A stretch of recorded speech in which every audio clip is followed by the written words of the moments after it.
Pourquoi se baser à Faymonville? Pourquoi Faymonville? Voilà. Le départ de l'histoire, c'est quoi? En fait, avant de créer Dynatech en 2008, je venais régulièrement ici pour louer le banc à rouleau de Didier, qui lui avait créé sa société Tuning Box en 1994.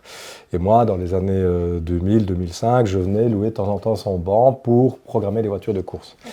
Et donc Didier, le propriétaire de Tuning Box, a vu ce que je savais faire et en gros, il m'avait dit bah, « Tiens, pourquoi est-ce que tu ne fais pas ça pour les voitures de tous les jours ?» Et c'est comme ça que je me suis un peu renseigné avec Bernard. On a vu qu'il y avait des possibilités de faire des voitures de Monsieur Tout-le-Monde.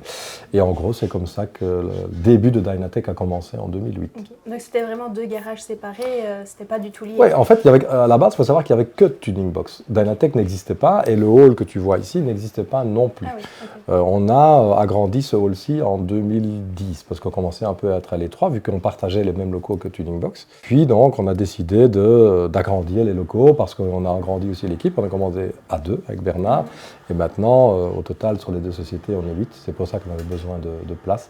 Et c'est pour ça aussi qu'on est resté ici. Et on a eu la chance en 2020 de pouvoir racheter justement la société Tuning Box avec les locaux. On a gardé tout le personnel de Tuning Box. Donc c'est comme ça. Et pour ça qu'on est resté ici au milieu des champs.